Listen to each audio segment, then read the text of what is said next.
Hello everyone. इस video में हम हिंदी के बहुत ही फेमस और कंफ्यूजिंग टॉपिक जो कि वाक्य है उसके बारे में अच्छे से क्लियर करेंगे। वाक्य में दो वाक्य के जब बारे में बात की जाती है, एक तो संयुक्त वाक्य और दूसरा मिश्र वाक्य। तो आप एग्जाम में बहुत ज़्यादा कंफ्यूज जाते हो कि कौन सा वाक्य संयुक्त है और कौन सा मिश्र वाक्य है। इस वीडियो में हम इस टॉपिक को बहुत अच्छे से परिभाषा, आसान ट्रिक और उदाहरण के साथ कंप्लीट करने वाले हैं। दोस्तों, ये जो संयुक्त वाक्य होता है इसमें दो अलग अलग बिल्कुल स्वतंत्र जो है उपवाक्य होते हैं, यानी कि आपको इसमें दो अलग अलग पूरे वाक्य दिखेंगे। उदाहरण से समझते हैं। देखिए यहाँ पे, राम स्कूल गया और श्याम घर पर रहा। अगर हम इसको न भी बताएं तो भी ये एक कंप्लीट सेंटेंस है कि राम स्कूल गया। उसके बाद हम अगला बता रहे हैं और जोड़ करके कि श्याम घर पर रहा। वैसे ही अगर आप इसको देखेंगे कि मैं मेहनत करता हूँ, अगर आप इसको छिपा भी दे रहे हैं फिर भी ये एक कंप्लीट वाक्य बन जा रहा है।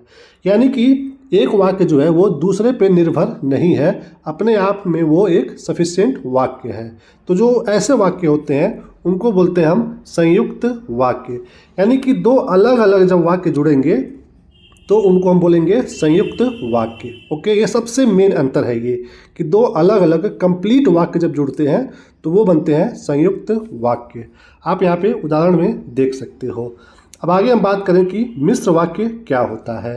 तो इसका परिभाषा ये है कि इसमें एक जो है वो मुख्य वाक्य होता है और जो दूसरा होता है वो इस पर निर्भर होता है। यानी कि एक होता है कंप्लीट वाक्य और एक जो दूसरा होता है वो उस पर निर्भर होता है। ठीक है, जो कि जुड़ा होता है जो, कि, क्योंकि, जब, यदि, ताकि, जिससे, इन सब शब्दों से। ओके, देखिए आप ये याद नहीं कर पाओगे इतने सारे शब्द, तो बस आपको ये जानना जरूरी है कि हम कैसे पहचाने। आप इतना याद करने बैठोगे तो एग्जाम में भूल जाओगे। बस आप ये देखो कि दो कंप्लीट सेंटेंस आपस में जुड़ रहे हैं कि नहीं जुड़ रहे हैं। अगर दो कंप्लीट जुड़ रहे हैं तो वो क्या हो जाएंगे, संयुक्त वाक्य। और अगर एक मुख्य हो और दूसरा आश्रित हो तो वो हो जाएगा मिश्र वाक्य। आप देखिए यहाँ पे उदाहरण, वह छात्र जो मेहनत करता है। सोचिए अगर मैं इसको हाइड कर दूं तो आप इस मतलब ये जो वाक्य है कंप्लीट है ही नहीं कि जो मेहनत करता है वो क्या होता है, सफल होता है, असफल होता है, आप नहीं बता सकते हो।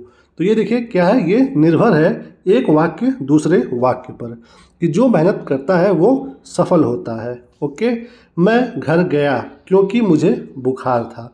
मुझे बुखार था तो मैंने क्या किया, आप नहीं समझ पा रहे हो। मैं घर गया, क्यों गया, किसकी वजह से गया, ये आप नहीं समझ पा रहे हो। तो ये बता रहा है कि मैं घर गया क्योंकि मुझे बुखार था।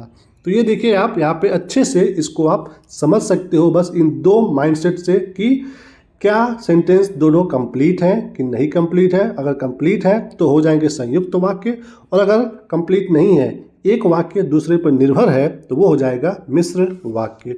तो आप इसको अच्छे से ऐसे समझ सकते हो। अगर इन दोनों को हम थोड़े से शॉर्ट में समझना चाहें तो ये होगा, संयुक्त वाक्य के लिए दोनों भाग बिल्कुल स्वतंत्र होते हैं और लेकिन पर जैसे शब्दों से ये जुड़े होते हैं, अलग अलग पूरे वाक्य बनाते हैं ये।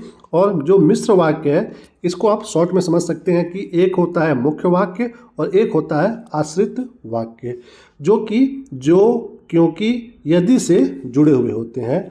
एक भाग अधूरा होता है जो दूसरे वाक्य के साथ मिलकर के पूरा वाक्य या फिर पूरा सेंटेंस बनाता है। ओके, अगर वीडियो पसंद आए तो वीडियो को लाइक करिए, दोस्तों में शेयर करिए, कमेंट भी आप जरूर करिए। मिलते हैं ऐसे किसी और टॉपिक के साथ, तब तक के लिए जय हिंद, वंदे मातरम।